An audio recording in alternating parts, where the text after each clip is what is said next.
All right, so today we're going to finish our drilling procedures notes, and then we're going to begin planning for your drill practice in the first and second grade classroom. So this will be a short lecture. Let's review. What is the importance of drill? Basically, you can't understand math concepts, and certainly you cannot do math procedures without the necessary facts. So we have to learn, what do we call those facts? What do we call them? Remember, drill is a time to learn what? Critical facts is what we call them. Come on, you can read your computer screen. It's the time to learn critical facts and what? And needed terminology. Critical facts. Critical facts. And so I cannot overstress the importance of drilling in primary math. You are the one who are going to teach them their addition and subtraction families so they can efficiently add and subtract in all contexts, right? You are the one who's going to lay the foundation for their multiplication. Remember, primary level is crucial to the rest. You're the foundation. What are you doing? You're digging and pouring their math foundation for the rest of their life, essentially, I guess. So you can't underestimate the importance of drill. I can't overstress it. All right, any of the students that transfer into our school, they are always lacking in basic math skill, and not because they can't do procedures, but because they don't what? Know those facts, and that's why we're calling them critical. All right? So, if you homeschool, or if you go to a small Christian school and you're not in the traditional classroom setting, what are you going to do? If not, I'm going to come back and haunt you if you do not drill your students when you homeschool. They're your own children.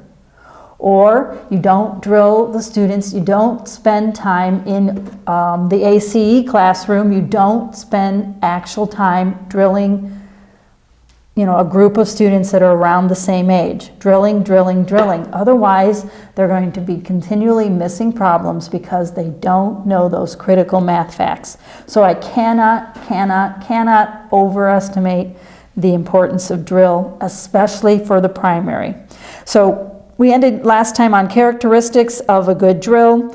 2 characteristics are effective.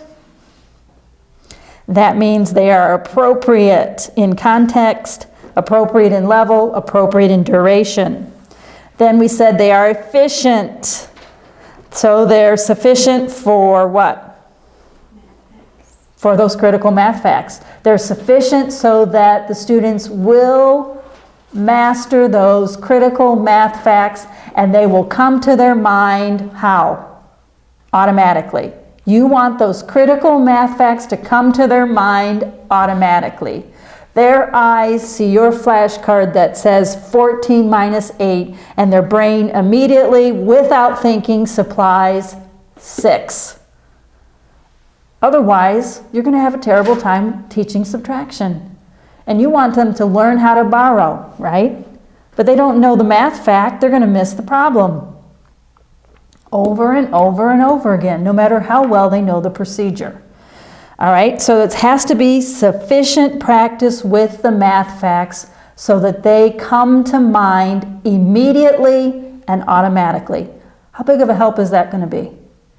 If addition facts, subtraction facts, multiplication tables come to their mind immediately and automatically. No time involved, they don't have to stop, and they don't have to think. It comes immediately and automatically. All right? And that takes drill and it takes practice. It doesn't come naturally. Well, maybe it does to a few people, but not to most.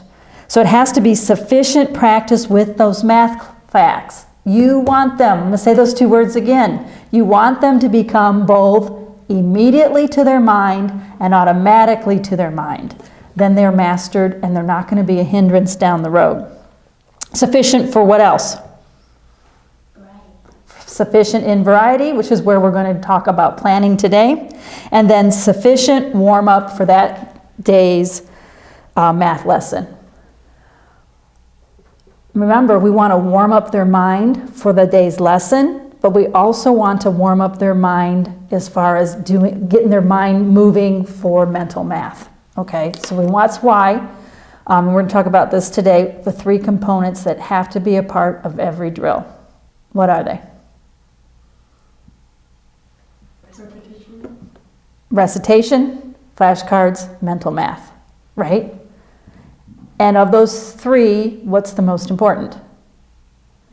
Mental math. That's what I mean. We're warming them up for that day's math lesson. And the best way to warm them up, stand there and recite like a robot, sing-songy, etc. No, the best way to warm them up for that day's lesson is mental math, even if it's just a couple minutes.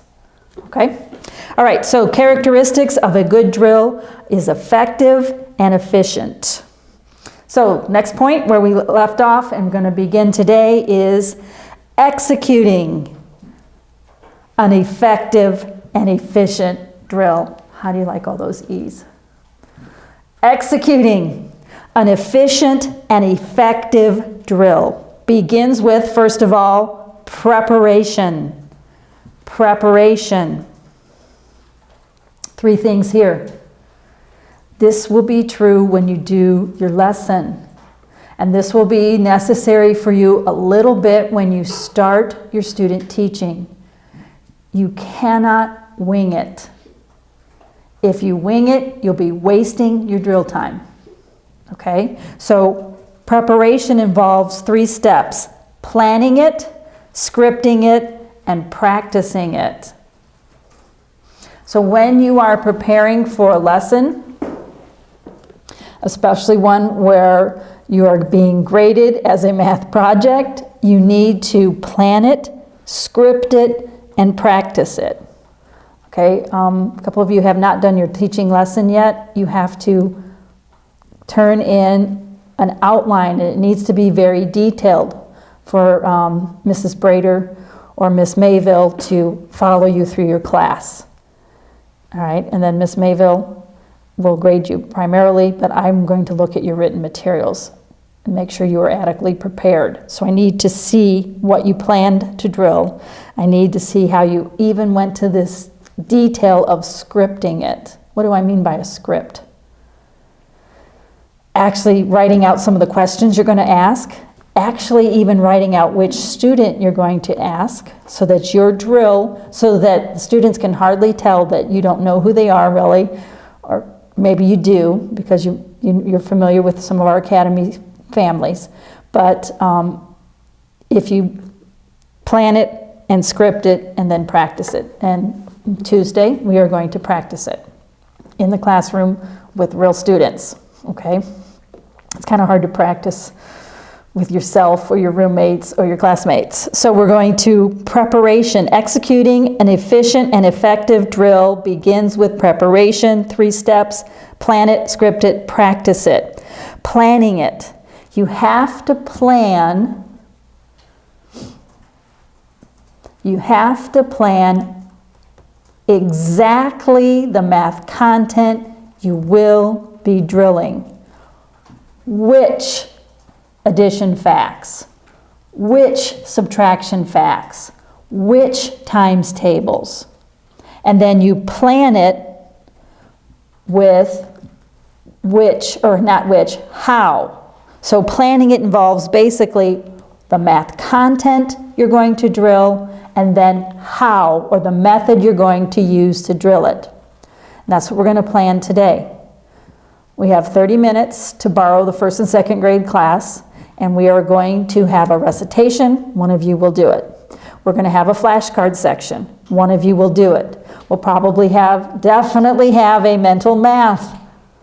Okay, we want to teach them to use their minds and think. And we'll have a mental math and a game. Okay, say, I want to do the game. You got to be careful what happens with games. They can dissolve rapidly into chaos. That's why it has to be planned. So you have to plan two things: the exact math content that you are going to be drilling, and the way in which you're going to drill it. What are you going to recite? What are you going to use? Which flashcards are you going to use? How are you going to do the flashcards? Everybody together, row by row, individually, around the room, whatever you're going to do. And Miss Mabel's going to help us get that planned so that it's not boring, okay? So we have to plan it specifically and plan it exactly what content, which tables, which facts, etc., and then how we're going to do it. Are we going to use it for recitation? Are we going to use it in flashcards? Is it going to be in our game? Is it going to be mental math? And then script it. Script it goes beyond planning to where you are actually writing down some exact questions that you're going to ask, and you're going to write down which student you're going to call on. This will help you immensely when you are being graded and you are, what? Nervous. Okay, you guys have it made. I'm not coming to the classroom because of scheduling conflicts. I'm grading the intermediate students. Okay, I don't know. Did I make you nervous? Miss Mava would make me more nervous because she knows her stuff with primary math. Mrs. Brader would actually make me even more nervous. I don't get nervous in front of her. You don't? I think it's just because I've taught in front of her before with kindergarten. With the primary? Sean is closer age to us, so Okay. I think that's But see, that's the key whether you're doing a speech or you're doing a math lesson. Some of you have to take teaching science next year. Whether you're doing a science lesson, you'd be surprised how much I script some of the stuff when I have to do a presentation. I had to do a presentation for a couple education seminars, and I wrote down quite a bit. Did I actually use it and read it? Not so much. But it helped me to figure out, it helped me in the practice to actually write it out. And then you do have it if you need it. And with drill, the scripting, not only would it include the idea of, okay, I'm going to ask this question, and maybe I'm going to do this, and I'm going to ask, and you put a couple students' names next to it. The other thing that scripting involves is also, I'm going to call them cheat sheets. If you're nervous, are you going to be able to recite the 14 family without mistakes? No. So what do? You write out the family and you use a cheat sheet. Just like you have the answer on the back of your flashcard, right? So scripting, it involves two ideas. Yes, you're going to literally write out what you're going to say, questions you're going to ask, who you're going to ask, but also you need to provide cheat sheets for recitation, especially, and for mental math. If you pull out the flashcard, and let's say you pulled out 1 plus 6, and you're going to tell them to add 2 more, what should you do? Put 9 somewhere so that you don't have to, on the spot, make sure that you added it right, and so forth. You don't want to put yourself on the spot. And scripting it will help you not to be put on the spot. Practicing it. Okay? It does help to actually practice. I don't think you want to use a mirror, but maybe you do, or practice on your roommate, or whatever. But what happened to me, my first year teaching, I taught 4th grade math, 6th grade math, 8th grade math, and 9th grade algebra 1. Guess which class was the hardest for me? 4th grade math. I had no trouble teaching algebra 1, 7th grade math, or 8th grade math, not so much either. But what was I doing in 4th grade math? I continuously dropped flashcards. I also would make mistakes on the mental math. Not because I can't do the math, but because you're trying to keep it moving and exciting, and you want to go from thing to thing, keep it clicking. I heard it put that way once, keep your math class clicking from this thing to that thing. And so that's when you need to practice it a little bit. Also need to script it a little bit. Cheat sheets, okay? A couple of times I've been caught during these recordings where I should have had a cheat sheet because all of a sudden your mind goes blank or you make a mistake. So a lot of times I even tell my high school student teachers to have the problem completely written out. so that they don't have to on the spot factor their trinomial, or on the spot do the long division, on the spot do the multiplication and the subtraction, because you tend to be nervous and you don't want to make a dumb mistake in front of the students, okay? Because you will make mistakes that normally you would not. So preparation, plan it, script it, practice it. Execution. Execution. First of all, you need to move quickly from one procedure or drill type to the next, from procedure to procedure quickly. That's why you have to plan it and even script it. It won't be efficient if you have downtime. So underneath this is where your inexperience will require that you plan it, script it, and practice it, so you can quickly move from drill type to drill type, from procedure to procedure.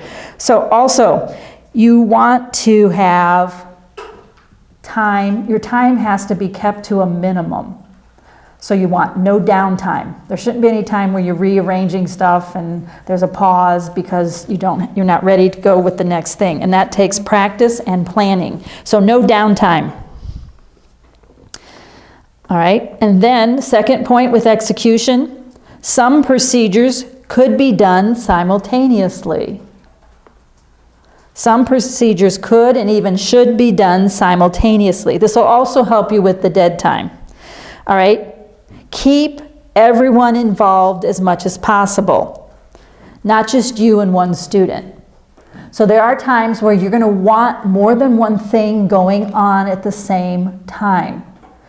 If we're doing some type of manipulative, we want the whole class to watch so-and-so. Walk to the board, stand there and figure it out, finally get it. What is that? You're wasting time. So try to be creative so that you can do some of your procedures simultaneously. Keeping everyone involved, not just you and one student, as much as possible. The one-on-one you want to save for the board work time where the other students are doing, let's say at the end of class. Save your one-on-one time to the end of class when everybody's busy starting their seat work or whatever. Then you can do more one-on-one. All right, so here's some ideas. If someone is doing the problem on the board, what can you be doing with the rest of the class? Couple flashcards, do a recitation. We don't want all 10 of us standing there watching the one person do the subtraction problem. So you can say, all right, well, so-and-so's doing the problem, so-and-so, you come up and do this. Or let's count by threes. So you see how it's got to be interactive and dynamic and moving quickly from one thing to the other. So you do need to move quickly from one procedure to the other, and then some procedures can and should be done simultaneously so that as much participation is maintained. We want to move, the first point, moving quickly from problem to problem, we want to not have any dead time. And we want to keep our time to a minimum. You're going to run out of time all the time. Number 3, no one procedure or component of your drill should take too much time. No one procedure should take up too much time. That's why many times we will eliminate the game. The game will take too much time. We'll reserve the game for when we have a review lesson or when we finish early or as an extra treat, okay? We can't always do a game because it's just going to take up too much time. All right, so preparation and execution are going to be critical. You're not going to be able to execute that drill if you're not prepared, especially when you have no experience, okay? All right, last of all, drill ideas. I'm going to review the fact that there are 4 components in our drill and the order in which I gave them. What was the order? Recitation was first. Remember, didn't we go from least useful to most useful? right? What are they? Recitation, flashcards, Games and mental math. games, and mental math. Those 4, in that order. With number 3, games saved for special times and when you have extra time. So I want to talk about drill ideas for flashcards, or for recitation, flashcards, and mental math. What are some ideas? Recitation, what can you recite? Recitation, what can you recite? You can recite measurement facts. For example, you can recite all of the length measurements. There's 3 of them that they learn. They learn 1 foot equals 12 inches, 1 yard equals 3 feet, 5,280 feet equals 1 mile. You're not going to do that till later because that number's big. We don't do miles in first grade, okay? You, of course, are going to recite addition and subtraction families, and then multiplication and division tables.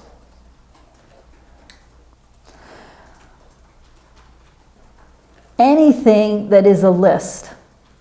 First grade, you're going to probably recite the days of the week, right? That kind of goes with math class and English class. You might recite the months. You might even learn the poem. 30 days has September, April, June, and November. All the rest have 31, except for February, which has 28. I don't know the rest of the poem. I've only retained the first part of it. But that is helpful for which months. Everybody knows February is an odd duck. But it is helpful sometimes to remember which months only have 30. September, April, June, and November. Okay? So you are going to recite anything that's in list form, whether it's a family, a table, related facts, related terminology, days of the week, months of the year, anything like that. Recitation needs to be efficient. To be efficient, we are going to need, first of all, a visual. How can you recite a list? How can you learn a list without a visual? You need a visual. The visual can be a visual of a list, the 2 family or the 3 family or the 2 times tables. And many times they'll be together. The 2 times tables will be with divided by 2, etc. So you need a visual. You can also have a number chart, because counting is something else that you can do is in recitation format. And so if you have a number chart, you'll see the things that Miss Mayville has. All right? You see a number chart, and then you can count by 2s by pointing it. And then eventually you want to wean them off the visual. So efficient recitation begins with a visual, and then once they've got it down, you no longer let them see the visual.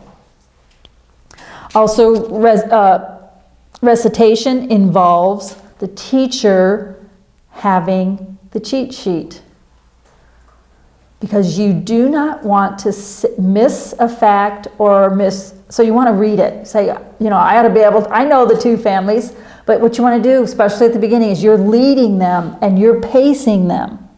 So the teacher has a cheat sheet, not only so that you don't make a mistake and say something wrong and then they all laugh and you might lose some control, but you also have to lead them. You can't just say, all right, let's say when you do this for Miss Mayville, you can't just say, all right, let's say the two times tables, and you expect them to do it. The teacher leads them. But then you do wean them off of that as well. You drop out. You don't want them dependent on you, but you have to lead the class. Then recitation needs variety. We need the visual. We need the teacher with the cheat sheet being a leader, setting the pace, setting the tone, and keeping them on track. Then we need variety. Go backwards. Skip a number. After they've got it down, don't be boring. Skip a number. Boys, then girls. Or whatever you want to do. Mix it up. Not just stand there like a robot and recite. That's how recitation is criticized, and rightly so. So mix it up. Do the list backwards. Skip every other one. Do boys and girls. Do row by row. Mix it up. And you're going to always strive for individual accountability, is the last point. Always strive for individual accountability. If you see someone lip syncing, you should be looking for that and see who is weak. And maybe you'll have gradually some of the better students drop out or limit the recitation by row. Let's say you see one of the rows and one of the person is not saying anything at all, and maybe the other one you can tell is lip syncing. It's quite obvious, okay? What do? You say, okay, row 1, sit down, row 3, sit down, row 2 by yourselves. And guess what? All of a sudden they can't do it. Okay, so always strive for individual accountability. All right? And then always back it up with mental math. Once we get tables down and flashcards down, we shouldn't be reciting them anymore. We should be pushing the limits of their brain. Make them say it backwards. Make them skip a number. Make them do an additional computation. Okay, so remember, we want to be efficient and effective. Drill should not be a time filler. Drill should not be a treadmill. Okay? Then flashcards. Flashcards. You're going to use flashcards. Let's use them efficiently. 2 things to do with flashcards is have a working pile of problem facts. Okay, now with flashcards, and if you use them you can use flashcards for recitation, but they have to be in order. There's nothing wrong with using flashcards for recitation if they're in order. But eventually you're going to be mixing them up. You're going to be pulling out the easy ones. All right, and so you want to have what you call a working pile of problems that they're constantly missing this one, so it goes in the working pile. Or they always want to say like 0 times 5 is 5, which is obviously dumb for us, but not necessarily for a first grader. So we have our problem, we have our newer facts and our problem facts in a working pile. One that we keep pulling out because we have trouble with certain facts. And then we want to take the flashcards further. That's again what I said earlier. We bring it back to mental math, and we bring it back to individual accountability. You've got to be paying attention to what everybody's doing during drill. That's why you need to practice it ahead of time too, so you're not so concentrated on not dropping the flashcards you have no idea what's going on in the classroom right in front of you. Okay, games. Play games with your students that require them to do math and use their minds. There's all kinds of games you can play. But play games with your students that require them to do math and use their minds, not just get out of their seats and go crazy. Does that happen? Yes. So play games with your students that require them to actually do math or at least somehow use their mind. But it's not a time filler or a brain mush producer. Like, video games turn brains to mush. Maybe the only thing they do is hand-eye coordination, but they're not engaging their mind, are they? So we don't want to be wasting our drill time with games that don't make them use their mind and at least do math problems. Then, of course, with games, watch your competition. Good sportsmanlike behavior and classroom conduct must be maintained. Okay, sportsmanlike conduct and classroom conduct must be maintained. Mental math, last thing, mental math. Yes, you can use your flashcards. Yes, you can use some charts, but you want to, with mental math, the idea here is to progress away from visual aids to doing entire processes in their mind. That's what I mean by mental math. We want to progress from visual aids to doing math computations entirely where? In their mind. The idea is they're not seeing it. That forces them to concentrate their mind.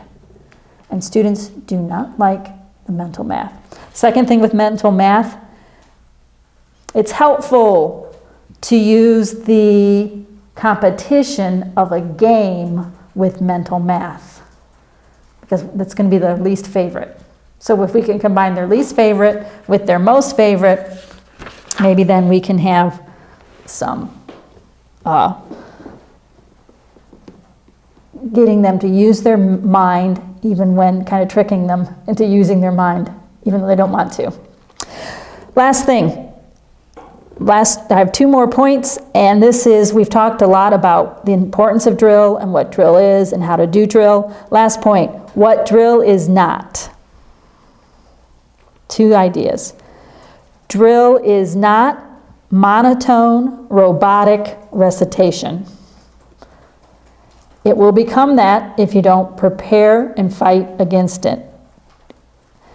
Drill is criticized, and that's because it's misused, and it's not planned, and it wastes time. So my first 2 points kind of address that. My 2 points address that. Recitation is not monotone, robotic. Drill is not monotone, robotic recitation, and it very quickly dissolves into that.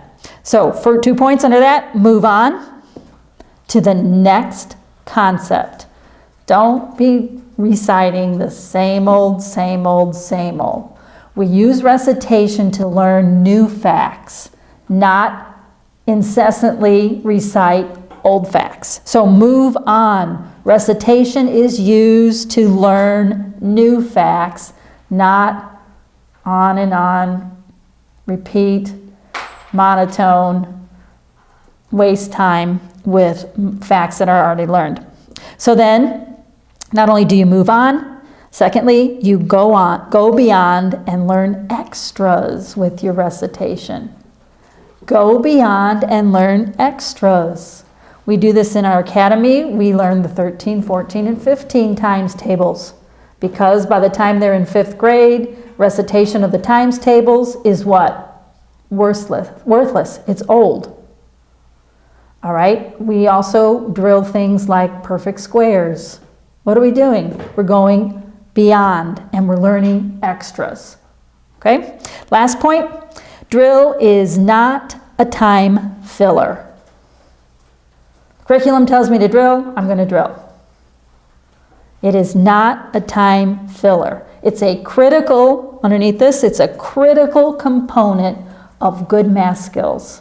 It's a critical component to instill good math skills. We've talked about this a lot with respect to its importance. It is a critical part of instilling good math skills. Okay? And secondly, keep the goal in mind. What is the goal of drill? Critical facts and necessary terminology. Keep in mind the goal. Critical facts and necessary terminology must be what? They must come to the mind immediately and automatically. Then we can work on understanding math concepts during the lesson. Then we can work on learning procedure and practicing procedure. We want to learn our facts. So drill, keep in mind the goal. And then one more, I just thought of, I better add it, in balance. I said we want to concentrate on understanding concept, learning procedures, but we can also use drill to practice procedures. Drill doesn't have to be just learning facts, just memorizing tables. Drill can help the students practicing procedures, especially your game. Remember, we want your game to do what? You want your game to require them to either do math or use their mind. Okay, so keep in mind that drill is not limited to just facts. We can also use drill and games to practice procedures.